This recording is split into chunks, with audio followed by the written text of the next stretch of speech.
неделя ремесленников. Площадка, где талантливые мастера и ремесленники презентуют свою неповторимую продукцию, а посетители выбирают подарки близким людям. В ВДНХ Экспо проходит 7-я выставка-фестиваль «Уфа. Арт. Ремесла. Сувениры». На выставку участники приехали из разных районов нашей республики для того, чтобы продемонстрировать традиционные ремесла, которые издавна были и есть на нашей башкирской земле.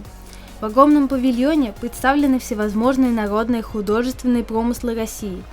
Похоже, это все действо на большой трехдневный праздник.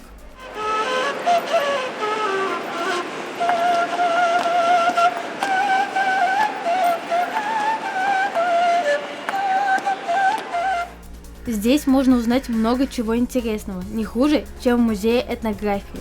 Знали ли вы, что национальный женский головной убор башкир Хайбулинского района отличается от того, что мы привыкли видеть? Много предметов одежды или украшений выполнены в стиле эклектика. Это значит, что современные вещи отлично в себе сочетают многовековые орнаменты и традиционные цвета. В общем, на этом фестивале можно вдохновиться и заинтересоваться чем-то новым. Вот, например, Гоша впервые увидел настоящий курай и теперь мечтает научиться на нем играть. Гош, чем тебя заинтересовал курай? Курай заинтересовал, я ходил и увидел такую красивую свистульку, решил себе ее приобрести.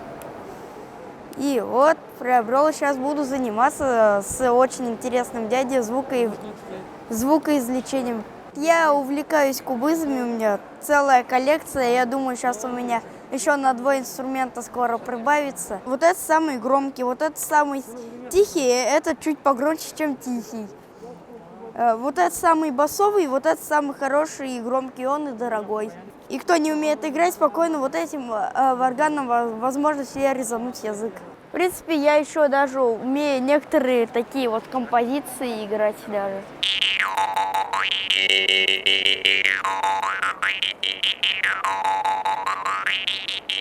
Это событие – путешествие в мир рукотворной красоты и знакомство с людьми, ее творящими. Устроили это мероприятие, чтобы показать, что эта подлинная красота произведений исконно народного творчества существует до сих пор. Нет моды на национальность, но быть в курсе культуры и истории родной земли – это важно.